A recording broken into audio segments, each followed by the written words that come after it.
안녕하십니까. 인도울 건강 이야기의 박쌤입니다. 날씨가 제법 많이 쌀쌀해졌습니다. 개인 건강관리에 각별히 유의하시기 바랍니다. 박쌤, 어떤 음식을 먹으면 당뇨에 좋을까요? 당뇨에 좋은 음식들이 많죠. 하지만 저는 어떤 음식을 먹으면 좋은지보단 어떻게 먹을지, 즉 먹는 방식이 중요하다고 생각합니다. 먹는 방식이라 무슨 뜻인가요? 옛말에 잘 먹으면 보약이 되고 잘못 먹으면 독이 된다는 말씀처럼 어떤 음식을 먹느냐도 중요하지만 어떻게 먹느냐가 더욱 중요하다 생각합니다. 만약 당뇨를 앓고 계시는 분이라면 지금부터 제가 말씀드리는 세 가지만 명심하시면서 얘기를 끝까지 들으신다면 혈당 조절은 물론이고 비만과 다이어트 효과까지 얻으실 수 있을 겁니다. 바로 결론부터 말씀드리겠습니다. 첫 번째, 식사를 하실 때 식이섬유가 풍부한 야채나 생선 반찬부터 드시고 마지막에 밥을 드십시오. 일반적으로 밥 먼저 드시고 수저로 국 드시고 반찬을 드시지 않습니까? 그 방식을 거꾸로 드시는데 단순히 거꾸로만 드시는 것이 아니라 앞으로 식사하실 때는 수저 없이 젓가락으로만 식사를 하시면 됩니다. 식이섬유가 풍부한 반찬들을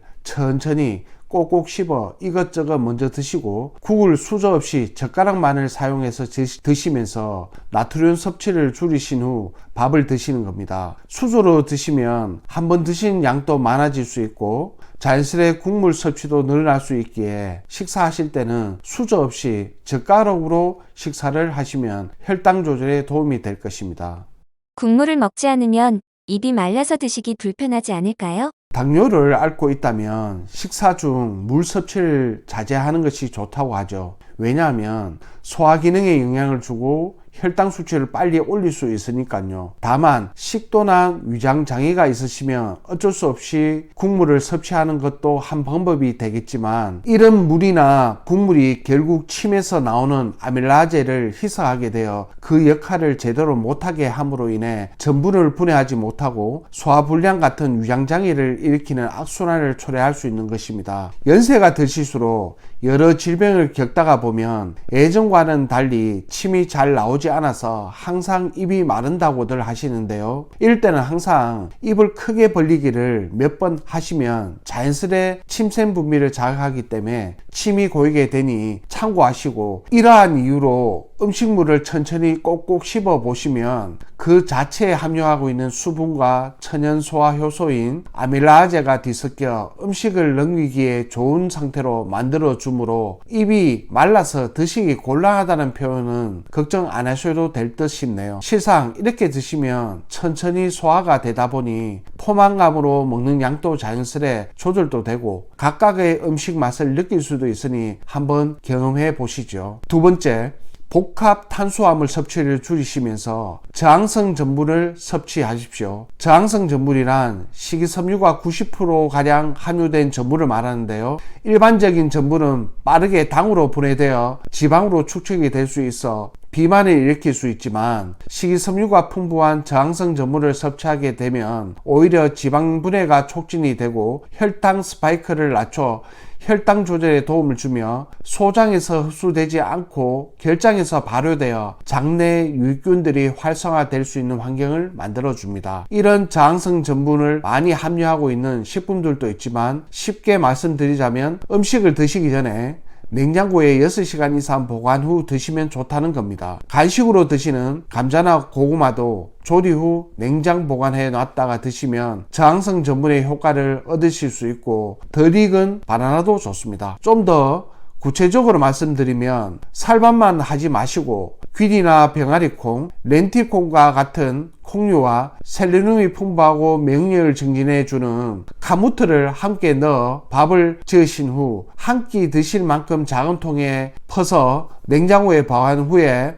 드시게 되면 혈당 관리에 많은 도움이 될 것이라 생각이 됩니다. 또한 밥 지을 때 식물성 오일, 올리브유나 참기름, 들기름 등을 한 스푼 넣어서 밥을 짓는다면 너무 좋겠죠. 하지만 이렇게 드실 때도 주의하셔야 될 것이 있는데요. 너무 저항성 전분을 강조하다 보면 영양에 불균형을 초래할 수 있으며 식이섬유가 많은 음식들은 소화 중에 가스나 복통 등의 위양장애를 초래할 수 있으니 평소 물을 자주 조금씩 마시게 되면 체내에 쌓인 포도당도 몸 밖으로 배출할 수 있고 대변을 부드럽게 해줘 변비 예방에도 도움이 될 겁니다.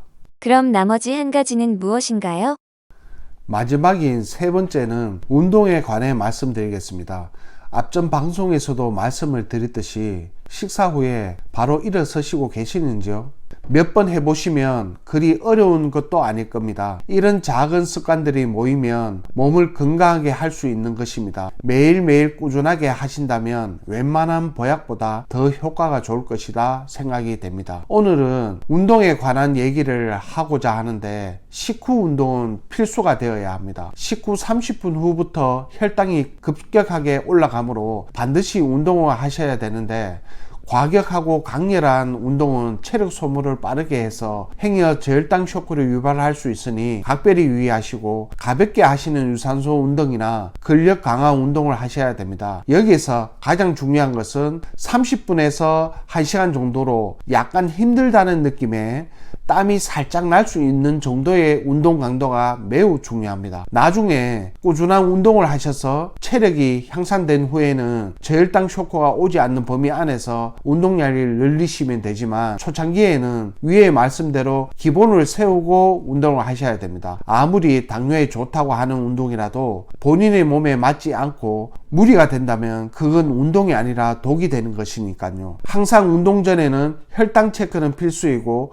혹시나 발생할 수 있는 저혈당을 위해 주머니에 캔디나 초콜릿 등을 넣어두고 다니는 습관도 좋을 것 같습니다. 운동 시작 전에는 준비 운동을 반드시 하시고 마치시고도 몸을 풀어주시는 것은 필수입니다. 수영이나 자전거도 좋지만 몸을 유연하게 하는 스트레칭과 척추를 바로 세워 걷기 운동도 상당히 좋은데 당뇨를 위한 가장 중요한 운동은 하체 근력 운동이 최고이죠. 무리가 되지 않는 범위 안에서 근력 강화하는 운동은 당뇨에 가장 좋은 운동이라 생각합니다. 오늘은 당뇨에 좋은 음식을 섭취하는 방식에 대해 두 가지와 운동 방법 한 가지에 대해 알려드렸는데 어떻게 이해가 잘 되셨는지요? 이 세 가지 방법대로만 하시면 당뇨는 물론 다이어트의 효과까지도 얻으실 겁니다. 당뇨에는 어떤 음식보다는 어떤 방식으로 섭취해야 되는지가 더 중요하다는 점 반드시 기억하시길 바라면서 저는 다음 시간에 뵙도록 하겠습니다.